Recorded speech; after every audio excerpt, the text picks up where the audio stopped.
अंतरात्मना, कि जो वास्तविक योगी है, हाँ, वो भगवान के अंतरात्मा में भगवान का दर्शन करता है। हाँ, तो भगवान का जो अंतरात्मा में कैसे दर्शन होता है, तो उनका यहाँ पर वर्णन है। ऐसा नहीं है कि हम अंतरात्मा में किसी निराकार के ऊपर हम ध्यान करें। हाँ, तो यहाँ पर कहा गया है कि हम अंतरात्मा में भगवान का स्मरण करना है, लेकिन भगवान कैसे है, हाँ, क्या स्मरण करना है हमें, क्योंकि हम देखते हैं हम यहाँ पर कुछ भी चीजों के ऊपर हम थोड़े समय के लिए भी अपना ध्यान नहीं लगा पाते। तो ऐसा क्या है कि जो योगी उनके अंतरात्मा में हमेशा भगवान का स्मरण करके समाधि में लीन रहते हैं। तो वो समाधि में क्या देखते हैं, हाँ, भगवान के किस रूप का वो दर्शन करते हैं, कि जो उनको इतना आनंद आता है कि वो बाह्य चेतना से अपने आप को पूर्ण तरह से मुक्त कर लेते हैं। तो ऐसा कौन सा रूप है, तो यहाँ पर श्रीमद् भागवतम में उस भगवान के रूप का वर्णन किया है कि वास्तविक योगी क्या दर्शन करते हैं भगवान के रूप का, और वो रूप कैसा है। तो इन श्लोकों में वर्णन आता है। तो हम पिछले श्लोक में देखे कि भगवान कहाँ पर वास करते हैं, हृदयेषु अर्जुना तिष्ठति। भगवान हर एक जीव के हृदय प्रदेश में वास करते हैं, और उनका परिणाम भी, मतलब वो कितने लंबे हैं अपने हृदय में, तो कहा गया है कि एक बित्ता का मतलब लगभग 8 इंच का उनका माप है अपने हृदय प्रदेश में, कि इतने भगवान इतने साइज के हमारे हृदय में वास करते हैं। तो कैसे है भगवान, तो हम कहते हैं कि मानुषिम तनुमाश्रिता, कि भगवद गीता में भगवान कहते हैं कि जब मैं मनुष्य जैसे रूप में आता हूं तो मूर्ख मेरा उपवास करते हैं। तो भगवान कोई कहते हैं कि भगवान हमारी तरह के क्यों है, हाँ, भगवान हमारी तरह नहीं है, भगवान ने हमें उनकी तरह बनाया है। हालांकि ये ऐसा क्यों बनाया, क्योंकि हम देखते हैं अभी इस भौतिक जगत में 84 लाख प्रकार के अलग अलग जीव जातियां हैं, लेकिन ये 80 लाख जीव जातियों में कोई भगवान की तरह नहीं है, या फिर भगवत साक्षात्कार करने के लिए वो योग्य देह नहीं है। केवल 4 लाख ही जो मनुष्य है, उसमें भी कैटेगरीज है, उसमें भी बहुत सारे हैं, देवी देवता है। केवल इस पृथ्वी लोक के अंदर, पृथ्वी लोक में भी ये जो भारतवर्ष है, क्योंकि पृथ्वी लोक में भी अन्य अन्य 7, 8, 9 प्रकार के वर्ष होते हैं, हरिवर्ष वर्ष, किमपुरुष वर्ष, ऐसे ये भारतवर्ष है। और ये पृथ्वी भारतवर्ष में ही केवल ये संभव है कि हम भगवत साक्षात्कार कर पाएंगे। तो ये भगवत साक्षात्कार करने के लिए यहाँ पर कहा गया है कि जैसे कि हृदय में भगवान वास करते हैं, तो हृदय में भगवान अपने शंख चक्र गदा पद्म धारण किए हुए हैं। जैसे कि वो गोलोक चार्ट में हम देखते हैं कि कमल के हृदय, यहाँ पर कहा गया है कि भगवान महान योगियों के कमल सदृश हृदय के गुच्छ के ऊपर रखे हैं, कि जैसे जो अनन्य चिंतयन्तो माम, जो भगवान के अनन्य चिंतन में मग्न है, ऐसे जो भक्त है, शुद्ध भक्त, उनके हृदय के गुच्छों के ऊपर भगवान वास करते हैं। और इसलिए कहा गया है कि जो महान योगी है वही भगवान के ध्यान में हमेशा से मग्न रह सकते हैं। कोई ढोंगी नहीं ऐसा कर सकता।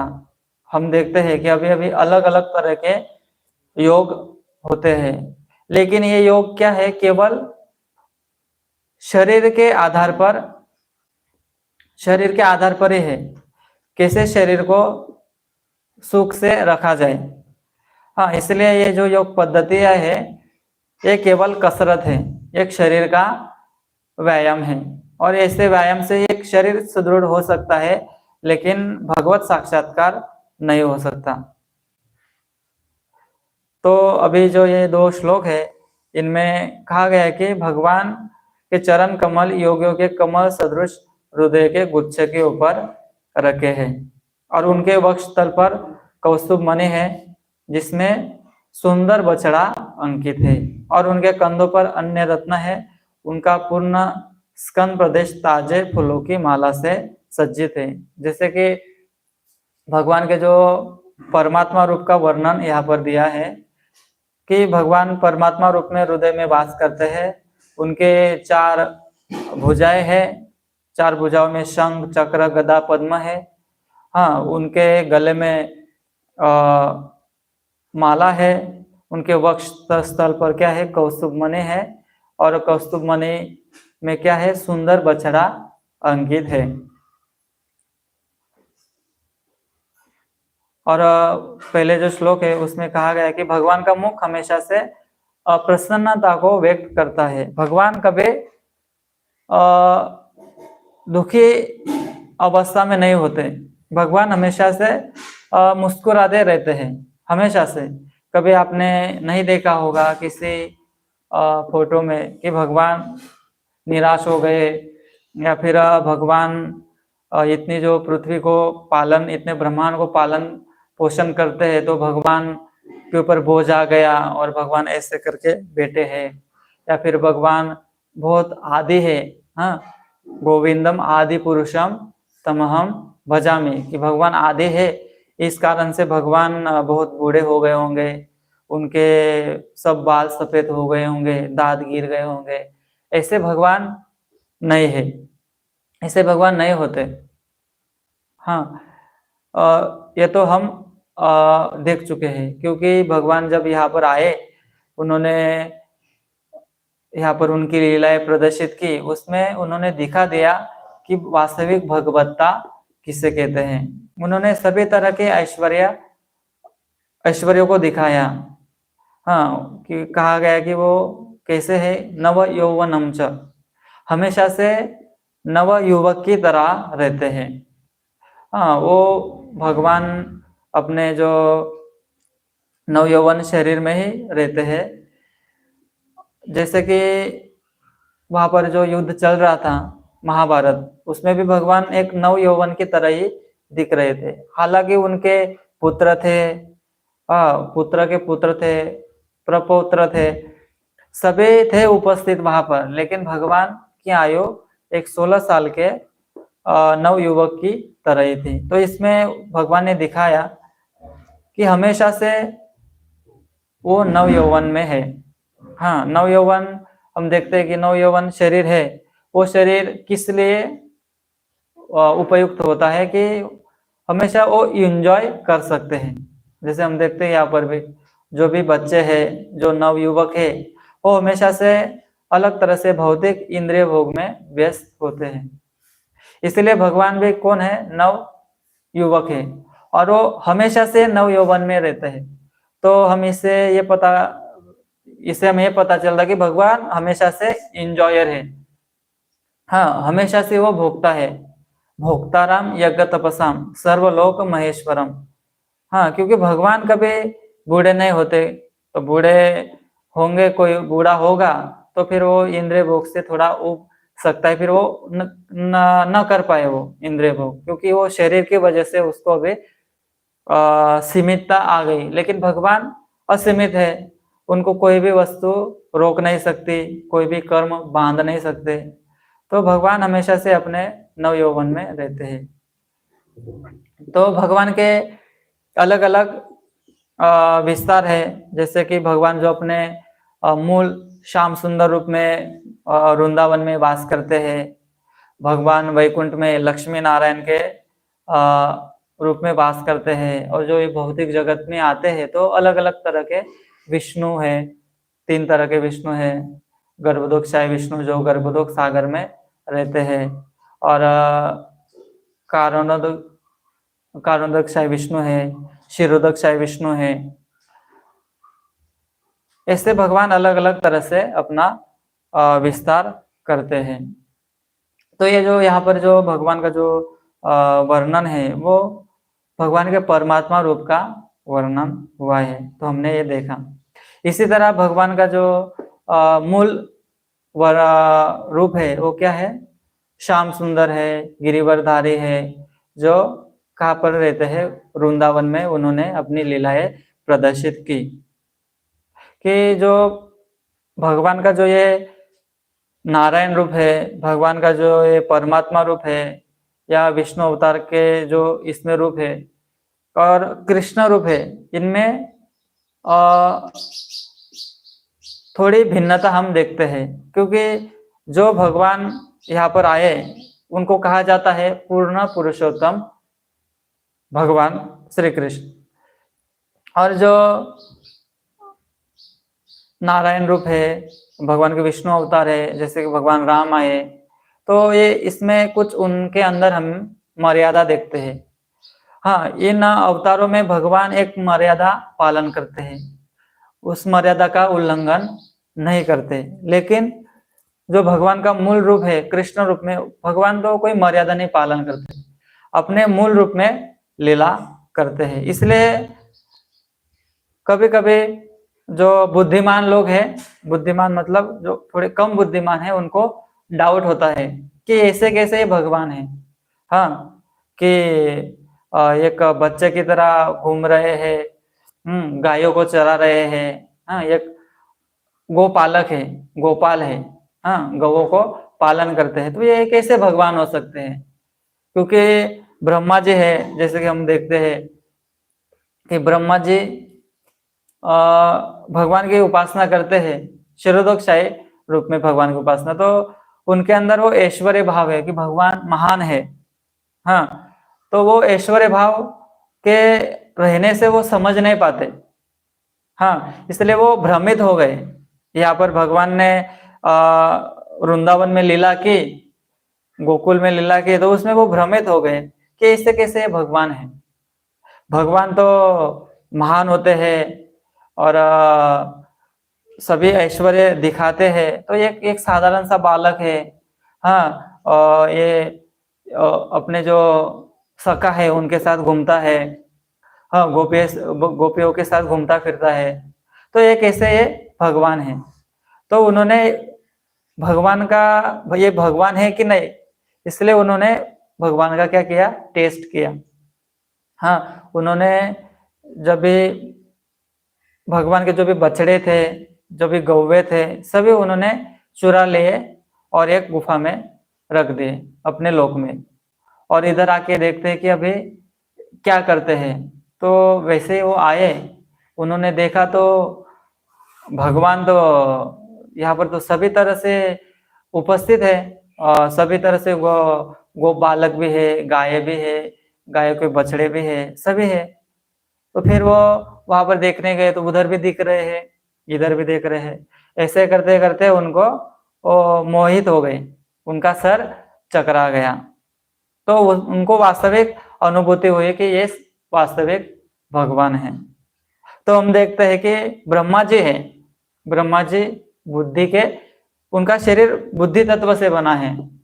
जैसे हमारा शरीर 5 तत्व से बना है, पृथ्वी, अग्नि, जल, वायु, आकाश, वैसे ब्रह्मा जी का शरीर बुद्धि तत्व से बना है। और ब्रह्मा कौन है? ब्रह्मा को कहा जाता है कि आत्मयोनि से ब्रह्मा उत्पन्न है, साक्षात भगवान से वो ब्रह्मा जी का जन्म होता है। हम देखते हैं तो ऐसे कौन है जैसे भगवान से उनका जन्म है, होता है, तो ये ब्रह्मा जी है। तो ये ब्रह्मा जी इतने महान है, ब्रह्मा जी का ज्ञान इतना परिपूर्ण है, फिर भी ब्रह्मा जी भी क्या हो जाते हैं? मोहित हो जाते हैं। वो भी भगवान को नहीं समझते, वास्तविक जो कृष्ण वो नारायण रूप में भगवान है, विष्णु रूप में है, उनको तो पहचान लेंगे, लेकिन जो मूल वास्तविक रूप में जब भगवान आते हैं तो कहा जाता है कि देवता तक लोग उनको समझ नहीं पाते। इसी तरह इंद्र भी भ्रमित हो गए जब भगवान ने अपने नंद महाराज को उपदेश दिया कि आप इंद्र की पूजा ना करके गोवर्धन की पूजा कीजिए, वास्तविक गोवर्धन ही सब कुछ देता है। तो गोवर्धन की पूजा करने गए तो इंद्र ने देखा कि ये जो बालक है ये लोगों को भड़का रहा है, हाँ लोगों को भड़का रहा है और मेरी पूजा ना करके इस पर्वत की पूजा में लगा रहा है। तो उन्होंने भी उनका टेस्ट करना चाहा, फिर उनको अंत में ज्ञात हुआ कि नहीं ये तो वास्तविक भगवान है। तो वो अपने सुरभि को लेकर भगवान से क्षमा याचना करने आता है। तो हम देखते हैं कि वास्तविक जो रूप कृष्ण रूप में जो भगवान है, जो मूल उनका रूप है, हाँ उनमें ये समझने में बहुत ही कठिन है, हालांकि बहुत सरल है, लेकिन वो सरल हमारे लिए नहीं है। वो सरल जो वास्तविक उनके अंतरंग भक्त है, जैसे गोपियां है, हाँ गोप बालक है या फिर शुद्ध भक्त है, वो भक्त भगवान के इस रूप में भगवान को समझते हैं और उनको इसी रूप में पूजा अर्चना करना चाहते हैं, क्योंकि भगवान इस रूप में सभी तरह से ऐश्वर्य को प्रदर्शित करते हैं। इस रूप में भगवान में कोई मर्यादा नहीं है, भगवान सभी मर्यादाओं का उल्लंघन कर देते हैं। हमने देखा वृंदावन में सभी तरह का भगवान ने मर्यादा का उल्लंघन किया। जो गोपियां थी वो गोपियां तो किसी की पत्नियां थी, अलग अलग तरह से थी वो, फिर वे भगवान ने सभी तरह का वहां पर मर्यादा का उल्लंघन कर लिया और सर्वधर्मान परित्यज्य मामेकम शरणम व्रज। और गोपियों ने भी सभी तरह से जो भी लौकिक अलौकिक जो भी जो धर्म थे उन सबका परित्याग करके भगवान की एकमात्र शरण ग्रहण की। तो ये भगवान का जो ये कृष्ण रूप है वो अत्यंत रहस्यमय है, रहस्य है, हर कोई इसको नहीं समझ पाता।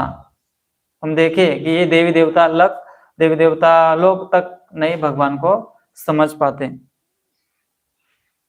उनको समझने के लिए हमें वास्तविक जो आत्म साक्षात्कार में बड़े हैं या फिर भगवान के शुद्ध भक्त हैं, इनके द्वारा ही हम इन भगवान के रूप का हम वास्तविक समझ सकते हैं, उनको अनुभव कर सकते हैं।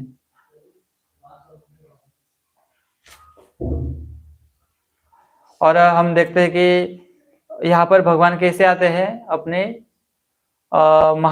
योग माया शक्ति से यहाँ पर आते हैं। और हम कौन सी माया में हैं, हम महामाया में हैं, इसलिए हम क्या होते हैं, हम भ्रमित होते रहते हैं। हाँ इसलिए भगवान के जो योग माया से भगवान आते हैं, हाँ और अपनी इच्छा से आते हैं, तो हम महामाया के अंदर ग्रसित है, इसलिए हम यहाँ पर भगवान को नहीं समझ पाते। और इसलिए भी नहीं समझ पाते क्योंकि हम भगवान बनने आए हैं, तो हम ये सहन नहीं कर पाते कि कोई और भगवान है, क्योंकि हम जन्मों से हमारा प्लानिंग भगवान बनने का ही रहा है। ईश्वर हम भोगे सिद्धो हम बलवान सुखी। जैसे कि भगवान यहाँ पर दिखाते हैं कि वास्तविक भगवान मैं हूँ, लेकिन हमें ऐसा लगता है कि मैं भी भगवान हूँ। तो भगवान यहाँ पर हर एक जीव को थोड़ा ईश्वर बनने का मौका प्रदान करते हैं।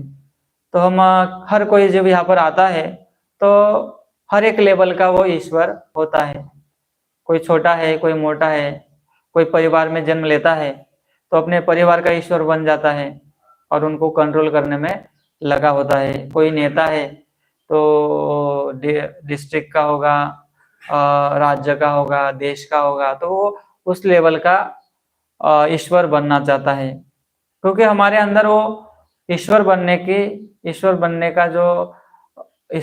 के लिए हम जो यहाँ आए हैं, तो भगवान यहाँ पर उसको मौका देते हैं। लेकिन भगवान ये भी दिखाते हैं कि आप नहीं हो।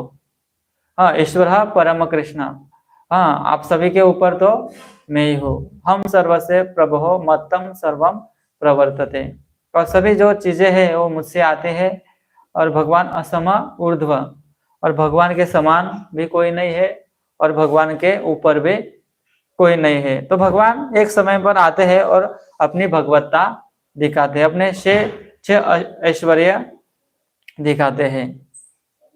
तो यहाँ पर भगवान का जो वृंदावन रूप है, श्याम सुंदर रूप है, तो उनका वर्णन है श्रीमद् भागवतम में। ऐसे कोई कह सकता है कि आपने अपनी तरह से भगवान का रूप बना दिया, ज्यादा डिजाइन डिजाइन लगा दी, ज्यादा श्रृंगार कर दिया, और आप कह रहे कि भगवान बहुत सुंदर है। हाँ, ये तो आपने, कोई कह सकता है कि ये आपने बनाया होगा। हाँ, भगवान को इतना सुंदर बना दिया अगर आप कहते कि भगवान इतने सुंदर है, लेकिन ऐसा नहीं है। हमें ये सब भगवान का जो भी रूप बनाया जाता है, अलग अलग से, कोई पत्थर से है, काष्ठ से है, तो भगवान का रूप शास्त्र में वर्णित है कि भगवान कैसे दिखते हैं। हाँ, ऐसा नहीं कि मन गढ़ंत तरीके से बनाते हैं, मन गढ़ंत तरीके से कोई भी चीज नहीं होती। तो श्रीमद् भागवतम में वर्णन है कि कहा गया है कि भगवान कैसे है, बराह पीड़म, कि भगवान के सर के ऊपर मोर पंख लगा है। ऐसा नहीं कि किसी ने, हमने किसी को आया, पहले किसी व्यक्ति को, उनको लगा कि भगवान के मोर पंख रखने से ज्यादा सुंदर दिखेंगे, इसलिए उन्होंने ऐसा रख दिया। ऐसा नहीं है कि भगवान अपनी इच्छा से, भगवान वो मोर पंख पहनना पसंद करते हैं। हम देखते हैं कि कोई ना, हर किसी की कुछ ना कुछ इच्छा होती है। हाँ, किसी ना किसी को श्रृंगार करने में, इसको ये पसंद है, उनको वो पसंद नहीं है, इनको ये कपड़े अच्छे लगते हैं, ये अच्छे नहीं लगते, ये कलर अच्छा लगता है, ये कलर अच्छा नहीं लगता है। वैसे भगवान की भी अलग अलग इच्छाएं हैं। तो भगवान को ये कलर के कपड़े भगवान पहनते हैं, भगवान ये माला पहनते हैं, भगवान का ये श्रृंगार होता है। हाँ, भगवान को बांसुरी पसंद है, अलग अलग तरह से भगवान को पसंद है। जैसे कि भगवान भी एक व्यक्ति है। हम देखते हैं कि प्रभुपाद जी ने जब विदेश में प्रचार किया, तो supreme personality of God head, जो कृष्ण बुक में भगवान का जो भगवान यानी कृष्ण शब्द का जो मीनिंग बताया, तो उसमें प्रभुपाद जी कहते हैं कि supreme personality of God head, कि पर्सन, हम भी कौन है, पर्सन है, हम भी व्यक्ति हैं। तो हम सभी के व्यक्तियों में जो परम है, supreme personality of God head, वो भगवान है। सबके कौन है, सभी जीवों में वो महान है भगवान, और हमारी तरह भी वो एक व्यक्ति है। ऐसा नहीं कि भगवान निराकार है, ज्योति से आते हैं और जाते, जब यहाँ से जाते हैं तो ज्योति में विलीन हो जाते हैं, ऐसा नहीं है। भगवान एक व्यक्ति है, और जैसे कि व्यक्ति की कुछ इच्छा होती है, वैसे भगवान की इच्छाएं हैं। तो भगवान का रूप का भी वर्णन है, भगवान क्या चाहते हैं वो भी है, भगवान को क्या पसंद है, क्या नहीं पसंद है। तो भक्त क्या है, ये भगवान की इच्छाओं के अनुसार चलता है, वो अपनी इच्छा से नहीं चलता। शुद्ध भक्त का यही लक्षण है कि वो अपनी इच्छा से नहीं चलता, वो भगवान की इच्छा से चलता है। और बद्ध जीव का ये लक्षण है कि वो भगवान की इच्छा से नहीं चलता, वो अपनी इच्छा से चलता है। इसलिए एक योग माया द्वारा चलायमान है, और एक महामाया द्वारा चलायमान है। और है नटवर वपु, भगवान क्या है, नटवर वपु। भगवान हमेशा, जैसे कि एक नृत्य करता है, वो कैसे सजा हुआ होता है, तो भगवान इसी तरह सजे हुए हैं कि ऐसा लगता है कि भगवान अभी तुरंत नृत्य करने लग जाएंगे। जैसे कोई श्रृंगार करता है नृत्य करने के लिए, वो नृत्य करने के लिए वो श्रृंगार होता है। इसलिए भगवान भी इतना श्रृंगार करते हैं कि जैसे कि वो अभी नृत्य करेंगे। और कर्णयो कर्णिकारम, उनके कानों में फूल लटका हुआ होता है, जैसे कि कान में रखते हैं। देखते हैं कि पहले लोग लगाते थे कान में भी फूल रखते थे। भगवान भी ऐसे नीले कलर का कान में भगवान फूल रखते हैं, ये भगवान के पसंद है।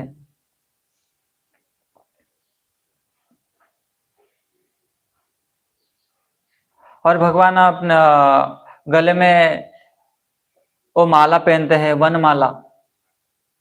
वनमाला का अलग अलग वनों में जो फूल आते हैं उनकी भगवान माला पहनते हैं। ये भगवान का वर्णन, ये जो वृंदावन रूप है, जो श्याम सुंदर रूप है, कृष्ण रूप है, ये कृष्ण रूप का वर्णन है।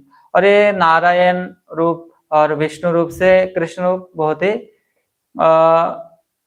रहस्यमय है और समझने के लिए बहुत ही कठिन है, क्योंकि जब एक राजा होगा तो कोई भी समझ लेगा कि ये राजा है, लेकिन कोई सामान्य बालक की तरह रहेंगे भगवान होकर तो हर किसी को मुश्किल होगी भगवान को पहचानना, लेकिन शुद्ध भक्त भगवान को पहचान लेते हैं।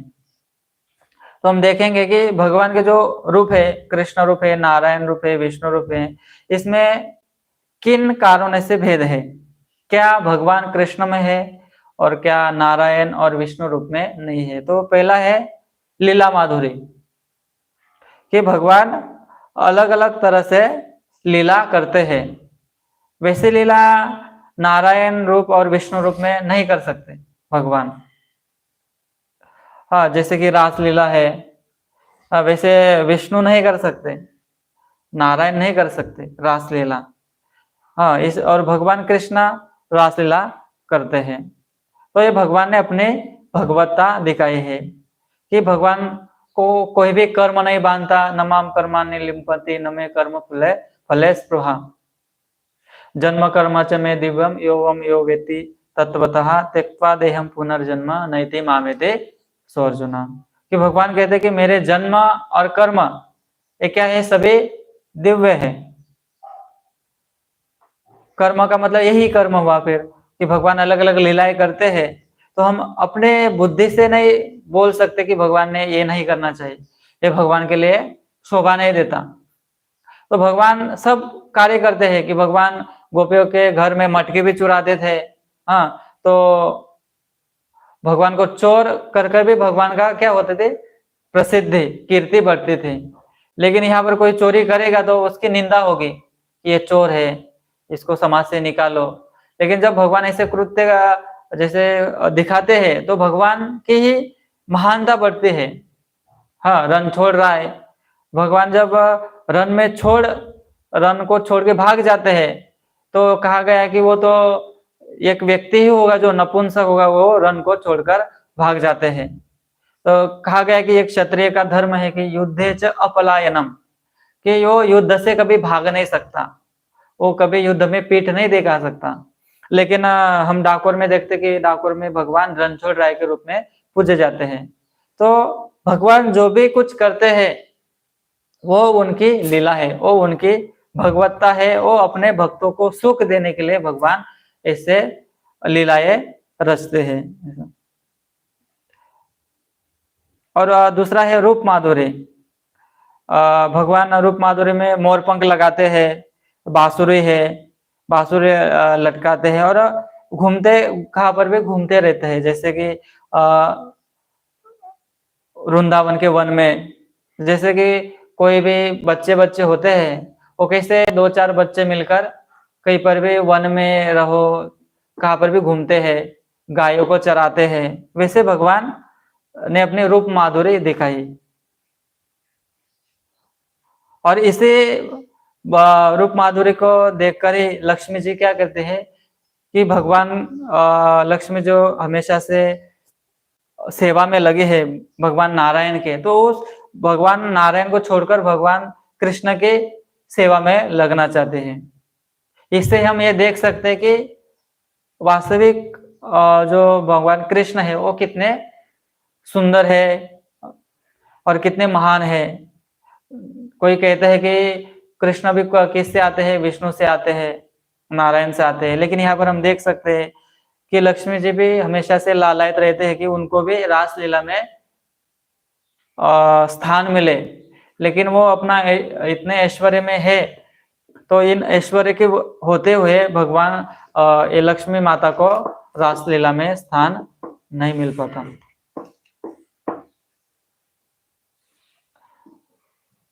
और दूसरा है भगवान, जब भगवान कृष्ण ने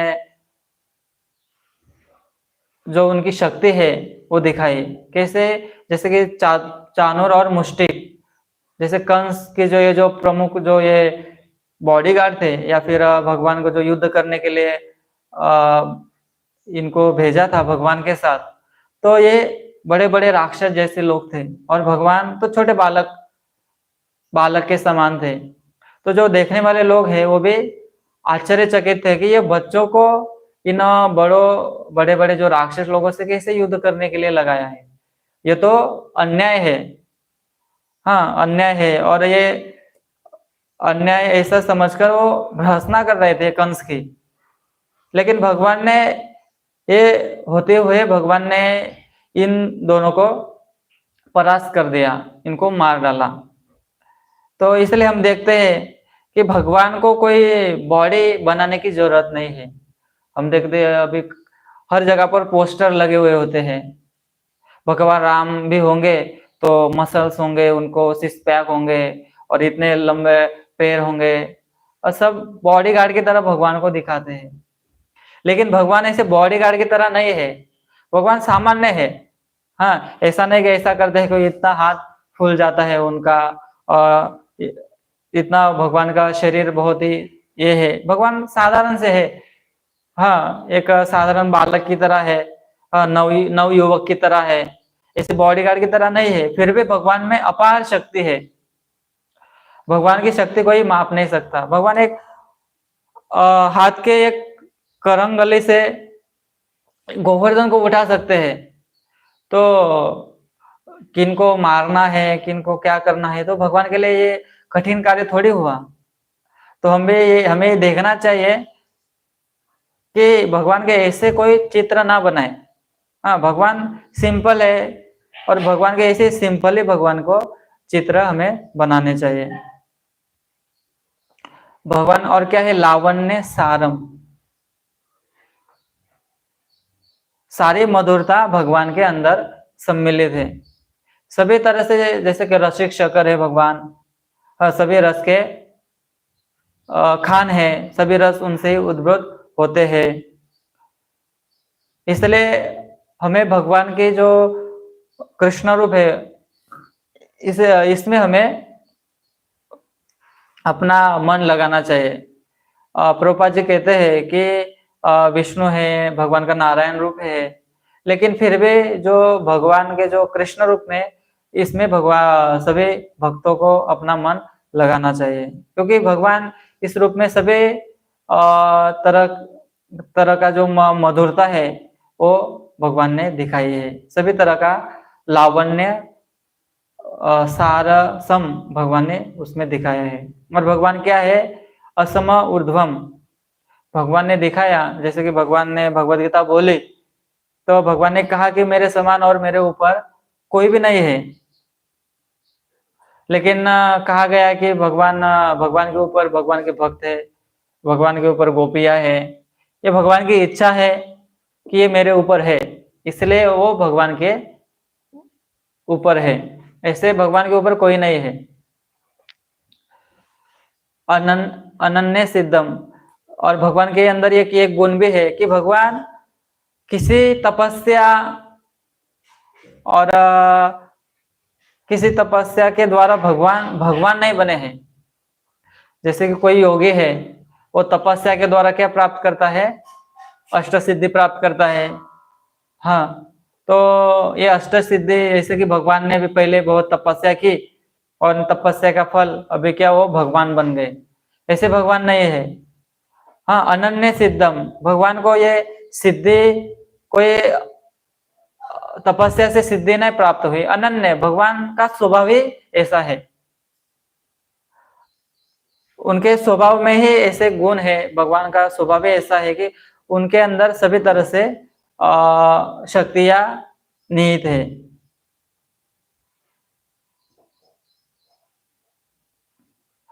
और भगवान क्या है? अभिनवम। अभिनवम का अर्थ यह है कि भगवान हमेशा से नवीन ही दिखते हैं। नवीन, जैसे कि हम देखते हैं भगवान के जो विग्रह को हम देखते हैं, तो हम बार बार देखेंगे तो हमें ऐसा नहीं लगता कि भगवान को मैंने पहले देखा है, अभी क्या देखना है। तो जब भी और जितनी बार भी हम देखेंगे तो भगवान क्या है, नवीन है। नव यौवनम च अभिनवम, हमेशा से नवीन प्रतीत होते हैं। इसलिए भक्त है हमेशा से उनकी सेवा पूजा में लगा हुआ होता है, भगवान को दर्शन करने में लगा हुआ है, योगी है, अपने परमात्मा रूप में हजारों साल भगवान का ध्यान करते हैं। जब उनमें नवीन नवीन अनुभव नहीं होगे तो कोई कैसे ध्यान कर सकता है, वो तो बोर हो जाएगा। लेकिन जो संसार का जो सुख है वो क्या है, बोरिंग है। बोरिंग इसलिए है, उसमें एक बार वो भोग लेने से फिर वो उसमें वो सुख नहीं रहता, इसलिए हम क्या हो जाते हैं, फ्रस्ट्रेट हो जाते हैं, हम निराश हो जाते हैं। लेकिन भगवान से मिलने वाला सुख, भगवान को रूप को देखकर मिलने वाला सुख, भगवान का नाम को लेकर मिलने वाला सुख, भगवान की सेवा में लगकर मिलने वाला सुख, वो हमेशा से अभिनवम, नवीन नवीन उसमें अनुभव होते हैं। इसलिए भक्त कभी बोर नहीं होता। वो हर दिन एक ही एक्टिविटी करता है, हर दिन मंगल आरती करता है, हर दिन 16 माला का जाप करता है, प्रचार में जाता है, भगवान के रूप का दर्शन करता है। लेकिन इसमें वो ये नहीं चाहता कि अभी कुछ चेंज चाहिए। हाँ, एक आध दिन मुझे छुट्टी चाहिए, हाँ एक आध दिन में सोता रहूं या फिर कहीं घूमने चला जाऊं, हाँ कोई प्रकृति में कोई नजारा देखूं, भगवान को देख देख कर बोर हो गए, अभी प्रकृति में कुछ और कुछ प्रकृति की सुंदरता देखो। ये वास्तविक भक्त नहीं चाहता। भगवान, क्योंकि भगवान रसिक शक्कर है, भगवान सभी तरह के रस के सागर है, तो सागर के अंदर सब तरह के हीरे मोती वगैरह मिलते हैं। हाँ, तो वैसे भगवान के रूप में, उनके दर्शन में सभी तरह का सौंदर्य है, और ये अभिनवम, हम जितनी बार भी देखेंगे उतनी बार हमें नया प्रतीत होता है। और दुरापम, भगवान का दर्शन करना दुर्लभ है। हम देखते हैं कि कैसे दुर्लभ है कि हर कोई भगवान का दर्शन करता है, लेकिन कहा गया है कि हम दर्शन करेंगे लेकिन वास्तविक दर्शन होना चाहिए। कहा गया है कि प्रेमांजन चोरिता भक्ति विलोचनेन, कि हमारे आंखों में प्रेम का अंजन होना चाहिए। हम वो प्रेम से भगवान को देखेंगे तो वास्तविक दर्शन है। हाँ, हम भगवान का दर्शन करके और भगवान से कोई बिजनेस डील करे तो ये भगवान का वास्तविक दर्शन नहीं है। क्योंकि हम भगवान को क्या करना चाहते हैं, हम भगवान की सेवा नहीं करना चाहते, भगवान को सेवा देना चाहते हैं कि भगवान अभी आपका ये पूरा लिस्ट, ये आपका सेवा है, ये आपको 1 महीने में, 1 साल में, या 10 साल में ये आपको ये सेवा करके आपको देनी है। तो भगवान, हमें भगवान की सेवा करनी चाहिए, भगवान से सेवा नहीं लेनी चाहिए। और ये कौन नहीं लेता, जो वास्तविक भगवान का भक्त है। और भक्त कौन है, भक्त वो है कि उनके आंखों में प्रेम का अंजन लगा हुआ है। प्रेमांजन चुरिता भक्ति विलोचनेन संत सदैव हृदयेषु विलोकयन्ति। और ऐसे संत, ऐसे भक्त हमेशा से भगवान का हृदय में स्मरण कर पाते हैं। और जो भोग के अलग अलग तरह से इच्छाएं लेकर आते हैं तो उनको वास्तविक दर्शन नहीं हो पाता, और वो दर्शन नहीं है। भगवान से कुछ भी डीलिंग करे, वो दर्शन नहीं है। तो इसलिए हम ये देखें कि भगवान की इन सुंदरताओं की वजह से हमें उनके रूप की तरफ आकर्षित होना चाहिए। जैसे हम भगवान की तरफ आकर्षित होंगे, उसी अनुपात में हम भौतिक लोगों से या भौतिकता से या भौतिक शरीर से हम आसक्त नहीं होंगे। हम भगवान के शरीर से आसक्त होंगे, भगवान को चरण कमल देखने में, भगवान को रूप देखने में, भगवान के मुखमंडल देखने में, हाँ भगवान की हंसी जो सभी तरह से रोगों की, दुखों की दवा है, उनको देखने में हम जब अपना अभ्यास होगा तो उसी अनुपात में हमारा शरीर के संबंधित अहम ममेति भाव उतना अनुपात में जाता रहेगा। तो हम अभी क्या करते हैं, हम अपने शरीर में खाने में, खिलाने में, पिलाने में, धुलाने में, नहलाने में, उसको श्रृंगार करने में हम क्या करते हैं, समय गवाते रहते हैं। हाँ, ये समय जब हम भगवान के सेवा में, भगवान को श्रृंगार करने में, भगवान का नाम लेने में, भगवान को खिलाने में, पिलाने में, भगवान को नहलाने में, धुलाने में, जब इनको परिवर्तित कर देंगे, तब वास्तविक हमें वो प्रेम उत्पन्न होगा, वो प्रेम का अंजन लगेगा। तो हम आगे देखते हैं कि भगवान का जो हम दर्शन करते हैं, तो हमें कैसे दर्शन करना चाहिए। हाँ, भगवान का कहा गया है कि भगवान के चरण कमलों से भगवान का दर्शन करना चाहिए। पहले हमें भगवान के चरण कमल देखने चाहिए। चरण भी कैसे, भगवान के कमल की तरह है। हाँ, एकदम सॉफ्ट, क्योंकि भगवान का शरीर, जैसे कि हमारा शरीर हड्डी, मांस, रक्त, मल मूत्र से बना है, वैसे भगवान का शरीर नहीं है। भगवान का शरीर सच्चित और आनंद से बना है। तो ये भगवान के चरण भी कैसे है, कमल है। भगवान के आंखें भी कैसे है, कमल की तरह है, कमल लोचन है। भगवान के जो सभी तरह का अंग का किससे उपमा दी है, कमल के पुष्प से। क्यों? क्योंकि कमल का पुष्प इस भौतिक संसार में सबसे सुंदर है। इसलिए भगवान, क्योंकि हम भगवान की सुंदरता का वर्णन नहीं कर सकते, तो इस भौतिक जगत की सबसे सुंदर वस्तु है, उससे भगवान का वर्णन, उससे भगवान के क्या उपमा दी जाती है, उसके भगवान से रिलेट किया जाता है कि भगवान ऐसे है। तो भगवान के चरण कमल है। तो भगवान के चरण कमल क्या है? चरण कमल में, भगवान के चरण कमलों में हमारा मन लगाना चाहिए। चरण कमल, क्योंकि भगवान के चरण भी क्या है, कमल की तरह है। और चरण कमल में भगवान के क्या है, चिन्ह है। क्या चिन्ह है? व्रज है, वज्र है, अंकुश है, ध्वजा है, कमल है। तो कोई कहे कि भगवान, मैं भगवान हूं, तो उनके चरण देखने चाहिए, उस आदमी के चरण देखने चाहिए कि उनके चरण के ऊपर क्या ये सब चिन्ह दिख रहे हैं हमें। हाँ, कोई चिन्ह नहीं देख रहे तो वो तो ढोंगी है, क्योंकि शास्त्र सभी तरह से बताते हैं कि वास्तविक भगवान है तो भगवान के भी लक्षण है। ऐसा नहीं कि कोई भी भगवान है।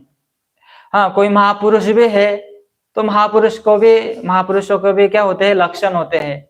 हाँ, उनके शरीर का वर्णन आता है, तो उनका शरीर कैसे होता है, उनकी भुजाएं लंबी होती है, हाँ, उनके नेत्र कमल की तरह होते हैं। तो ये सब भी महापुरुषों के लक्षण है। और भगवान है तो भगवान आते हैं तो भगवान के भी लक्षण है। भगवान के जो पैरों के ऊपर ये चिन्ह होते हैं, भगवान के हाथ के ऊपर चिन्ह होते हैं, तो ये सभी चिन्हों के अनुसार एक जो वास्तविक बुद्धिमान व्यक्ति है वो भगवान है या नहीं, इसमें क्या कर सकता है, भेद कर सकता है। और ये कहा गया कि भगवान के जो चरण कमलों के जो अंगूठे के जो नाखून है, हाँ, उनके जो ये नाखूनों को, इसमें से भगवान के क्या निकलता है, प्रकाश निकलता है। प्रकाश, चंद्रमा की तरह भगवान नाखूनों से प्रकाश निकलता है। और हमें देखना जो कोई महान व्यक्ति होगा, क्या उनके भगवान कोई बोलता होगा तो क्या उनके नाखूनों से ये सब दिखता है हमें, तो वो ढोंगे है फिर। और ये वो हमारा इससे क्या होगा, दृढ़ अंधकार जो हमारे हृदय में है, उस प्रकाश से क्या हो जाता है, नष्ट हो जाता है। भगवान के चरण कमल इतने महान है। और कहा गया है कि भगवान के चरण कमल इतने महान है कि जैसे कि उन चरण कमलों से क्या आई है, गंगा, गंगा माता। और गंगा माता भी इतनी महान है क्योंकि भगवान के चरण कमल का स्पर्श कर इस भौतिक संसार में जो राजा भगीरथ है, उन्होंने इस भौतिक संसार में लाए है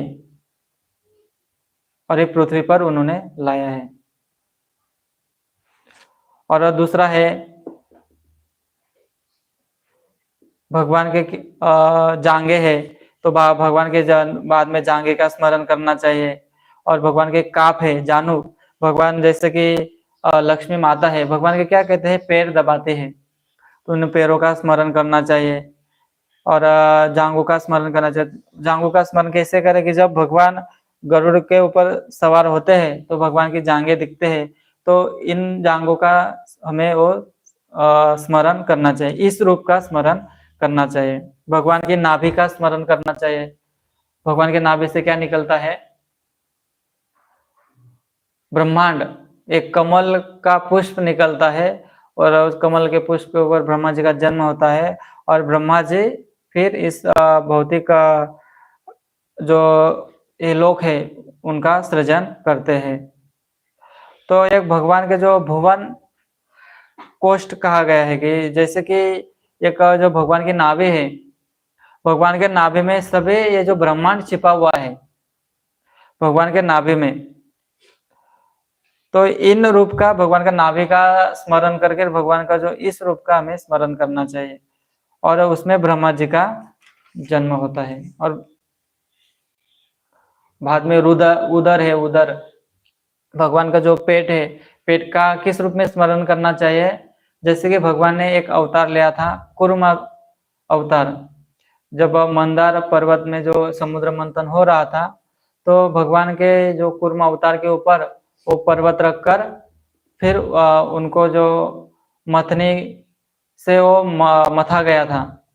तो कुर्म अवतार में जो भगवान अभी वो सांस लेते थे और जब छोड़ते थे, तब समुद्र में क्या होते थे, लहरें। जैसे कि हम कहते हैं कि जब समुद्र में लहरें आती है तो इस वजह से आती है कि जो भगवान जब सांस लेते हैं तो लहरें वो अंदर यानी कम होती है, और जब सांस छोड़ते हैं तो वो लहरें उत्पन्न होती है। इसी तरह भगवान के जो उदर है, उदर में ऐसी लहरें उत्पन्न होते हैं, लहरें उठती हैं। तो भगवान के जो वक्षस्थल है, हाँ, भगवान के वक्षस्थल में कहा गया है कि लक्ष्मी जी का क्या है, वास है। लक्ष्मी जी भगवान के वक्षस्थल में छाती पर वास करते हैं। और ये वक्षस्थल क्या दिखाते हैं कि सभी तरह से विभूतियों का प्रतीक है, सभी तरह से ऐश्वर्य भगवान के वक्षस्थल से क्या होते हैं, उत्पन्न होते हैं। वक्ष अधिवास महाविभूति, कि वक्षस्थल से भगवान के सभी ये विभूतियां निकलते हैं। और ये वक्षस्थल को देखने में हमारे मन और हमारे आंखों को लगाना चाहिए। और भगवान के कंठ में क्या है, कौस्तुभ मणि लगी है और वो चमक रही है, जैसे कि हमने इस श्लोक में देखा। तो इस रूप में भगवान का हमें वो स्मरण करना चाहिए। हमें कोई निराकार, कोई बिंदु का स्मरण नहीं करना चाहिए, कोई ज्योति का स्मरण नहीं करना चाहिए, कोई लाइट का स्मरण नहीं करना चाहिए। हाँ, कोई स्वस्तिक है या फिर कोई ओम है, इनका स्मरण नहीं करना चाहिए। हमें वास्तविक जो भगवान का रूप शास्त्रों में दिया है, हाँ, उस रूप के ऊपर स्मरण हमें करना चाहिए, तब वो लंबे समय तक वो स्मरण रहेगा। हम किसी के ऊपर थोड़ा स्मरण करेंगे तो थोड़ा कंसंट्रेशन हमें किसी चीज के ऊपर बढ़ेगी, लेकिन अंततोगत्वा वास्तविक लाभ उससे प्राप्त नहीं होगा। वास्तविक लाभ तो भगवान के रूप का स्मरण कर कर ही होगा। और कहा जाता है, हम भगवान का नाम लेते हैं, और जब भगवान का नाम हम परिपक्व अवस्था जब नाम लेकर हो जाएगी, तब स्वाभाविक भगवान के रूप का स्मरण हमें होगा। जब भगवान के नाम लेकर हम हरे कृष्ण महामंत्र का जप कर कर जब हम इसमें थोड़े उन्नत हो जाएंगे, या फिर वो नाम लेने में हमारी रुचि बढ़ेगी, तब भगवान अपना रूप दिखाते हैं। हम अभी ऐसा देखें कि हम आंखें बंद करें तो हम देखते कि अभी भगवान राधा श्याम सुंदर रूप में अभी यहाँ पर विराजमान है, तो हम देखना चाहिए कि अभी हम सामने हैं, तो हम अपने आंखें बंद करके हम देखना का प्रयास करेंगे तो नहीं देखेंगे, क्योंकि भगवान क्या है, अपनी इच्छा से वो चाहेंगे तो किसी भक्त के हृदय में वास कर सकते हैं। और जब हम शुद्ध होंगे तभी भगवान का इस रूप का दर्शन होगा। ऐसे हम आंखें बंद करें तो हजारों चीजें दिखेगी। हम कोई यहाँ वहाँ कुछ देख लेंगे, हम देखते कोई भौतिक तरह से हम देखे बाहर कोई किसी स्त्री को देख ले, आंखें बंद करे तो वो रूप हमारे आंखों से कभी जाता नहीं है। लेकिन हम भगवान को देखें और आंखें बंद करें तो भगवान के इस रूप का दर्शन नहीं होगा, क्योंकि भगवान अपनी इच्छा से आना चाहे तो दिखाना चाहे तो दिखा सकते हैं।